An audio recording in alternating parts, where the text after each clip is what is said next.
What's going on, guys? Here at the range to talk about a cool product on the market now that probably a lot of people didn't know they needed.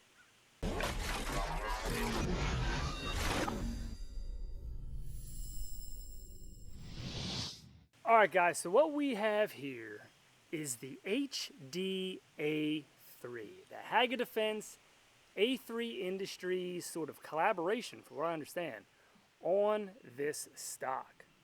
Now, you'll probably notice this looks very familiar. And why do I feel like this stock looks familiar? Well, it's because it takes a lot of cues from the Magpul ACR stock. So as cool as the ACR stock is and was, it's since been discontinued. Why, I don't know. But you can find these bad boys online, but they're expensive, like hundreds and hundreds and hundreds of dollars because they are discontinued. Now, a long time ago, I got this stock. There was a company out there that made adapters for the MP5, so you could put it on an MP5 if you wanted to. So I have it on, running it on my MP5 SD, and because usually I'm a very classic when it comes to MP5s and very traditional, and I had an A3 stock on or a fixed A2 to give it that classic, SD look. But the adjustability on the ACR is just where it's at. I mean, it's just awesome. It's comfortable, length of pull, cheek riser, the whole thing. It still folds. I mean, it is just a really nice option for a stock just in general.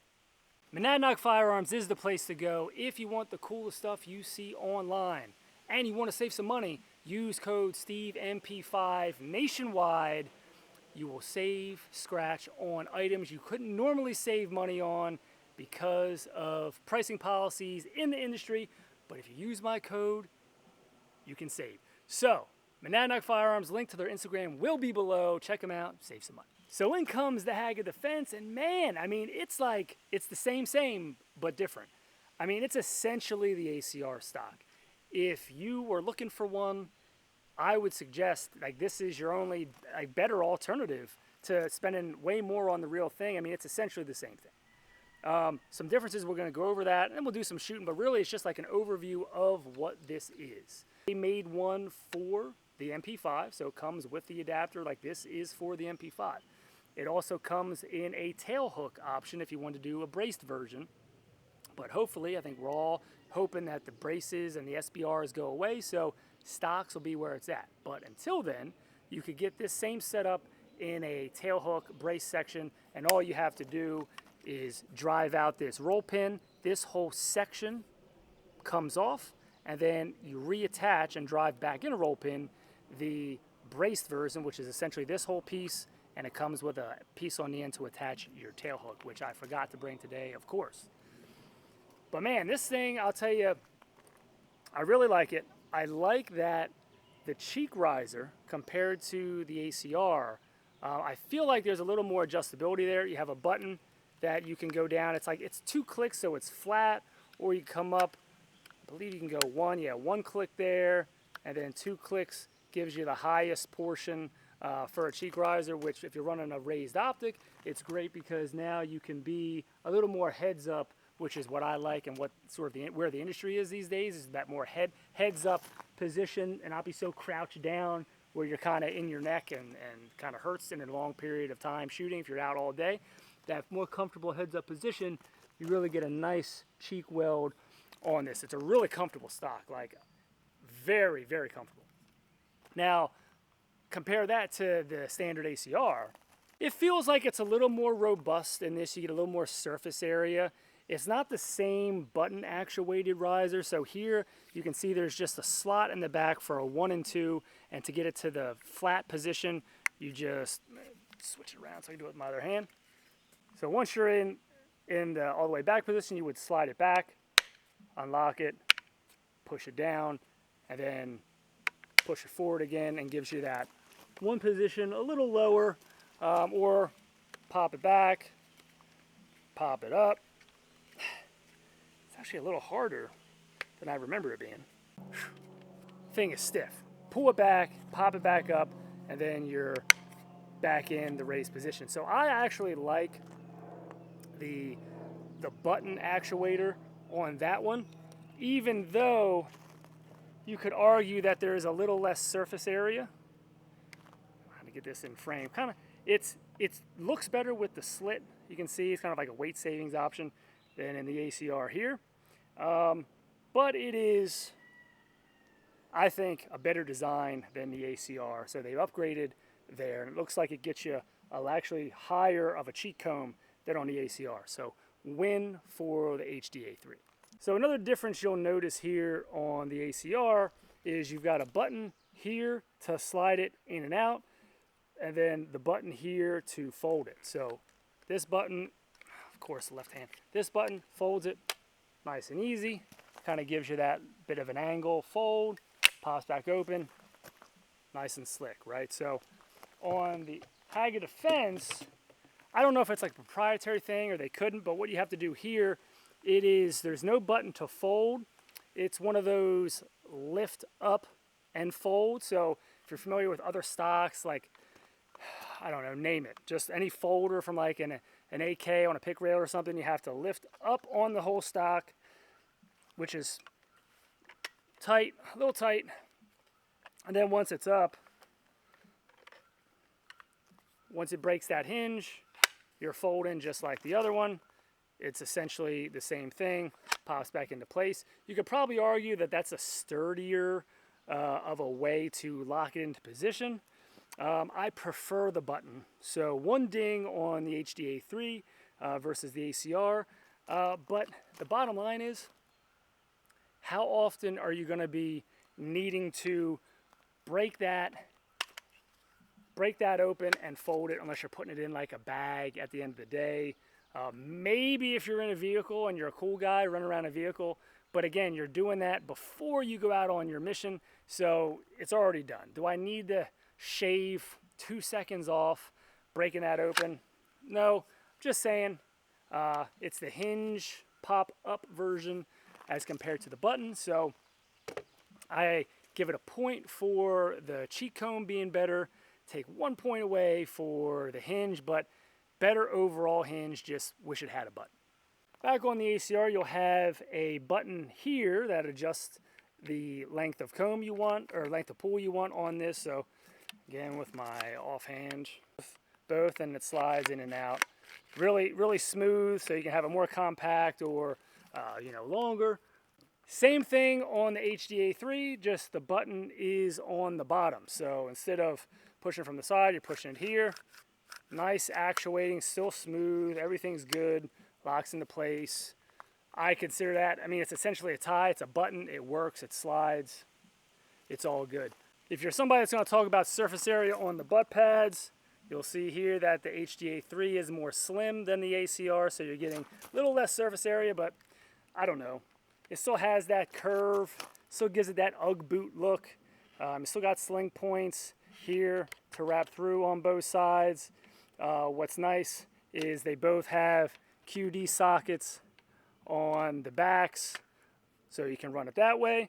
What this has extra that the ACR does not is you have another QD point right here at the base of the stock, where the ACR does not have that option. So many sling options on the HDA3 as compared to the ACR.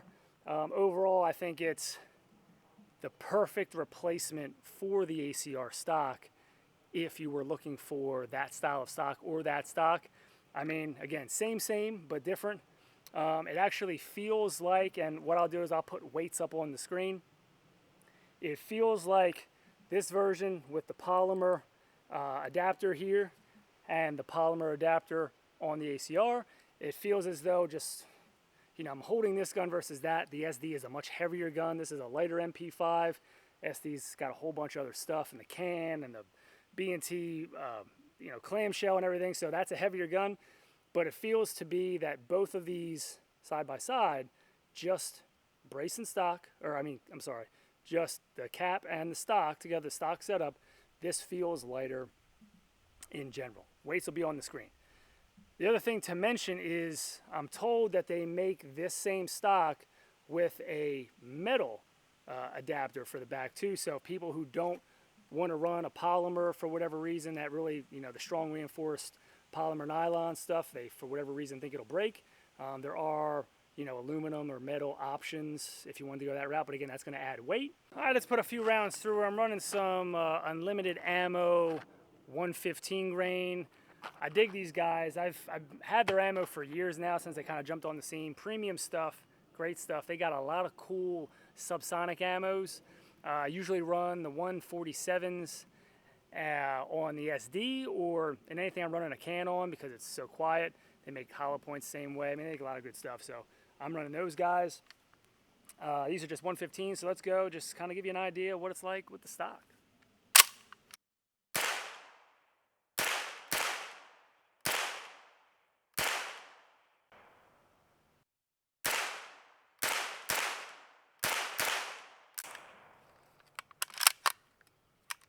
It's comfortable. I mean, it's comfortable shooting. I don't know how much different footage I can give you with shooting out of the stock, but I mean, it feels good. I like the cheek height on this. You get more cheek height out of this than you do the ACR with the high set optic. And I actually had a different stock that A3 Industries made with a riser set up differently, but that's what I used to run on this. And this cheek riser gives me just a little less height than that one did, but it's really comfortable, and I can still see. I mean, I'm perfectly in line with the optic, but I think the other one I used just gave me just a little bit higher. Like, I'm talking marginal, like probably not even a quarter of an inch. It's just, it feels like the way I'm used to seeing it. I'm just down just a little, just a tiny bit, but it's still, I'm lined up perfect. It just feels slightly different than the other one. All right, let's run the ACR on the SD. Still running the same 115 grain. Don't necessarily need 147s out of this because it's still going to bring it down to subsonic, but the 147s obviously hit a little harder and will still give you, I think, a little more suppression. But here we go.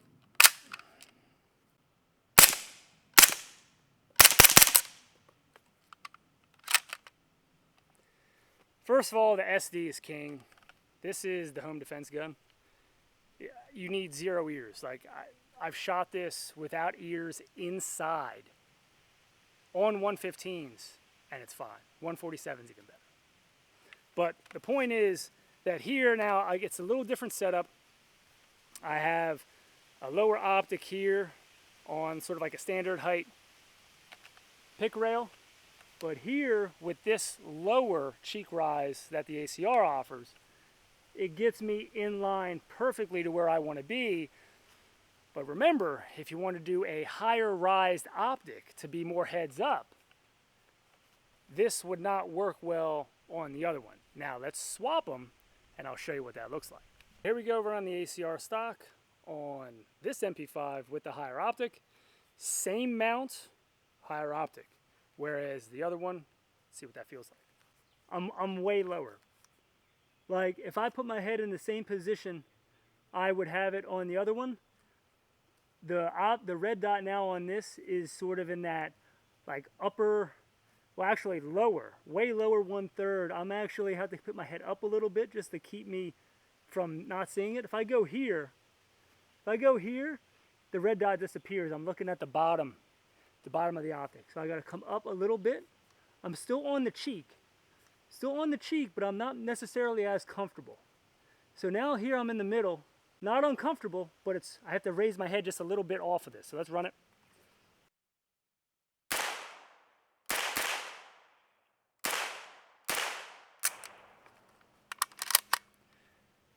Noticeable. So for sure, this is not as high. Running a taller set optic for more of that heads up, I can do it, but I'm more mid-cheek, almost jaw to be in there. Whereas before I could sink my head down just a little lower. Now I'm almost out of view of the optic with the ACR. So again, guys, this is all going to be preference. It's what setup are you looking for? Do you need to have the ACR stock? If you do, then you're gonna be more limited with your optic height options than if you went with an updated version of the ACR with the HDA3. So it's preference. I have both, so different setups. This MP5 is set up with a more raised optic. I can do that with the higher cheek weld or something that gives you, the higher cheek, more heads up position. So here, I'm in that much better position than I was on the SD. I'm in a much more comfortable cheek position where I had to be like here before. Now, down where I need to be and more comfortable. So these are the things that you should consider if you're looking for it. However, you still have the option to put it down flat. You're going to run it flat, then you can run that optic. So now, running it down all the way, here, if you want to use the iron sights on an MP5, I can get down, but just not quite low enough. So on an MP5, running irons with this stock, you're not going to get all the way through. I mean, it's just a skosh too high to use your irons with this. So something to consider if you want to run this stock and no optics whatsoever. I think the majority of people who are going to get this stock are more than likely not going to do a iron sight setup. They're going to run some kind of optic, which means it's going to be raised up at some level using whatever sort of optic pick rail option you're going to use, even if it's something more lower set. Like this is the HK one, which sits a little higher. The Leapers one sits way low, and even running a low optic on that, you'll be fine in the small or the unraised position. But the bread and butter of this, in my opinion, is the raised optic. Give you that versatility. All right, guys, that's it. HDA3 stock is where it's at. ACR update. It's called an updated ACR, a more optimized ACR stock in the HDA3. I like it. Don't forget, Steve MP5 on the Instagrams. See you next time.